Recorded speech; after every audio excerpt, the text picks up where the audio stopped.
Hey guys, we're going to do something completely different today. We're going to sit at home and we're going to talk about Halloween Horror Nights. And in particular, we're going to talk about, is Halloween Horror Nights for you?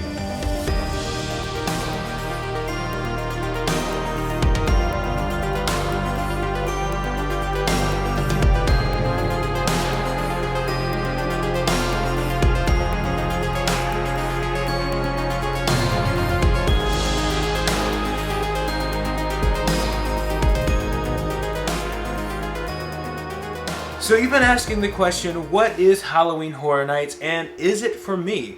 Well, first of all, let's answer the question, what is Halloween Horror Nights?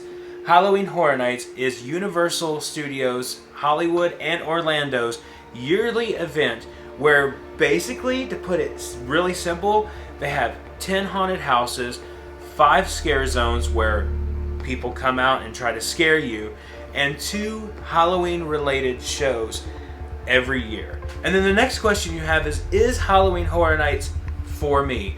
Well, let me try to help you determine whether you'd be able to take it or whether you wouldn't survive. The first thing that you need to know is Halloween Horror Nights is a special ticketed event. So you have to pay an extra premium to get into the event.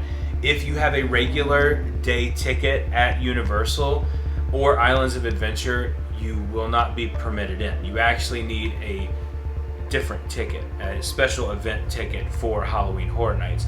And you're looking at a single night ticket running around $73 to $109 a piece. Now, that doesn't mean that you have to buy a Universal ticket to get into the event. You can actually just buy your Halloween Horror Nights ticket and get into the event. But also something you may want to consider if you want to go multiple times is frequent fear passes. Now these are going to run you a little bit more, they're a little bit more expensive, and also you can consider Express Pass, which I believe is starting out at $89 a night. So the lines get pretty long, so it may be a good idea to purchase that as well. So now you're asking the question, okay, I've got all that information, I know kind of what Halloween Horror Nights is, but is it for me?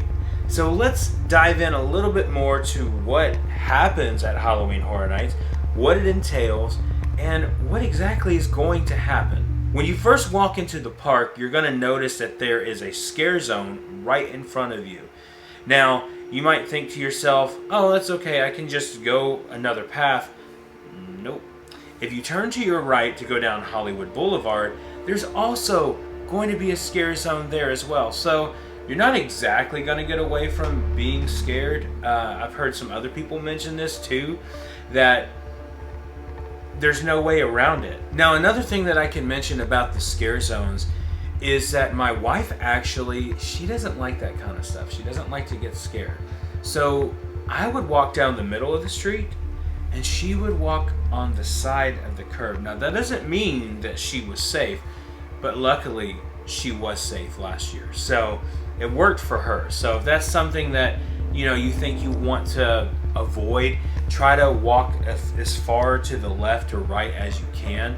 Now, some of the areas you're not going to be able to do that. Like Hollywood Boulevard, there are 2 sidewalks on this side, so you could probably easily walk around that and maybe get away, but that's not a guarantee, so don't hold me to that. I am not responsible for your doctor bills. So what is a scare zone exactly? A scare zone is when a scare actor comes out and just tries to scare you. Now, they are not permitted to grab you or shake you or push you or do anything like that. Basically, they just get up in your face like this and try to scare the crap out of you. That's basically what they try to do. Personally, that does not scare me. I think it's kind of fun. Those, to me, were the best parts of Halloween Horror Nights. But to you, if some random guy with a chainsaw coming up to you and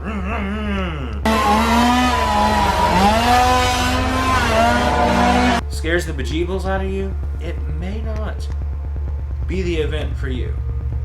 Now, you're asking, okay, I can get past that. I can, try to dodge the scare actors. You think you can. Let me try the actual haunted houses. Well, the haunted houses are very loud. They're very noisy. And it's really, really crowded in there too. So you might think, I can get through the houses. They're not that bad. If we're all going in a conga line with each other, someone else is going to get scared here or there. And I last year made a bet with my wife that I was not going to get scared once. Little did I know, the very first thing when I walked into the Haunting of Hill House, I jumped out of my skin. So how is it in the houses, you ask? Now, there's not a lot of footage. Universal doesn't really allow you to film in there, so that's why we don't really have any footage of inside the houses. But pretty much as you walk through the house, actors jump out, try to scare you. There's scenes that are set up just like the movie. Like last year, for example, Texas Chainsaw Massacre, there were some scenes that resembled the films and also Haunting of Hill House. And pretty much you're walking through that world until you get through the house. Now, it's very dark. Lighting is, of course, very limited because it's dark. And there's a lot of loud noises, strobe lights, and things like that. So, if that's not your thing, it may not be the best idea for you. And now we come to talk about the shows of Halloween Horror Nights. The shows of Halloween Horror Nights are spectacular. They are awesome. They are worth the price of admission in themselves. So those are more of just kind of like watching a show. There's no one really jumping out at you and trying to scare you at these shows. At least in years past there hasn't been. Maybe this year might be different, who knows. But it's kind of like a relaxing thing.